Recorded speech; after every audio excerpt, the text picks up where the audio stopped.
景福集團喺76年嘅基礎上，以高品質為驕傲，以客為本，打造百年珠寶品牌。大家好，我係景福珠寶 CEO 伍永嫻。景福珠寶喺1949年由楊志雲先生成立，本住忠誠、勤奮、敬業嘅宗旨，而我哋每一個景福人喺過去76年都係緊守住呢啲宗旨。我哋今日嘅業務主要係高級手錶、黃金同埋珠寶。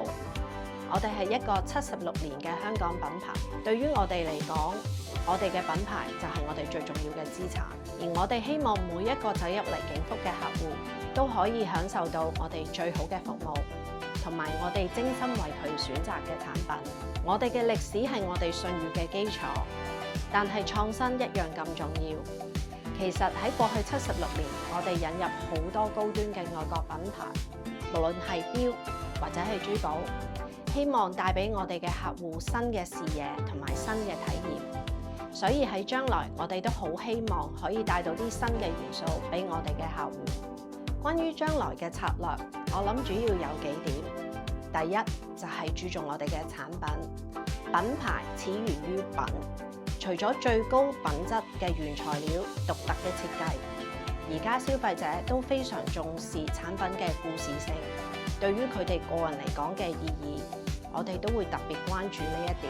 第二就係專業嘅服務，我哋知道買一件首飾珠寶唔單止係一單交易，其實對於每一個客人嚟講，都係一個好重要嘅時刻，買嘢送俾佢哋最心愛嘅人。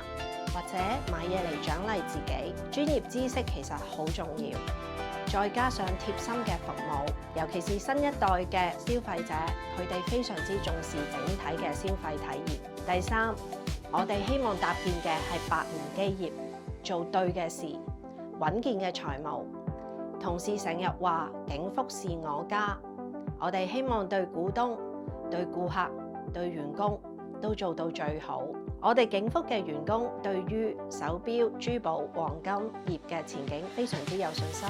我哋知道，其實自石器時代，即係5000年前開始，人類已經將一啲靚嘅石頭擺喺身上邊，凸顯佢哋自己嘅階級或者佢哋嘅個人特質。